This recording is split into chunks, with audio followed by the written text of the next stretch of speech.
অনেক কমেন্ট করছে, বাড়ির পাশাপাশি অনেকেই বলছে যে একজন বাড়ির বউ হয়ে কী করে ভিডিওতে আসছে, কী করে সোশ্যাল মিডিয়ার সামনে আসছে।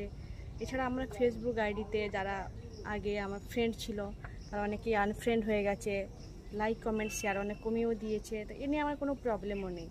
কিন্তু আমার পেছনে যে আমাকে নিয়ে অন্যের কাছে সমালোচনা করছে, নিন্দা করছে, এসব কিন্তু ঠিকই নয়। তো তোমাদের একটা কথা বলা আমি মনে করি তোমরা যে কাজটা পারো সেটা নিয়ে তোমরা থাকছো, তো আমি যেটা পারি, যেটা আমার মনে হয় সেটা আমি করছি। তো তোমাদের তো এটা নিয়ে কোনো আমি বলছিও না যে তোমরা আমাকে সাপোর্ট করো, লাইক করো, কমেন্ট করো, কিছুই আমি বলছি না। দরকার হলে আমাকে আনফ্রেন্ড করে দাও, তাও কোনো অসুবিধে নেই। তো দয়া করে আমার নামে অন্যের কাছে এরকম সমালোচনা করে বেরিও না, ঠিক আছে? আর একটা কথা বলি, তোমাদের সবার সঙ্গে শেয়ার করছি। আমি যেখানে ভিডিও করছি আমার কোনো প্রবলেম হচ্ছে না, আমার হাজব্যান্ডের কোনো প্রবলেম হচ্ছে না, আমার হাজব্যান্ড যেখানে আমাকে সাপোর্ট করছে, তোমাদের তো এসব নিয়ে কোনো কথা বলার দরকার নেই। দয়া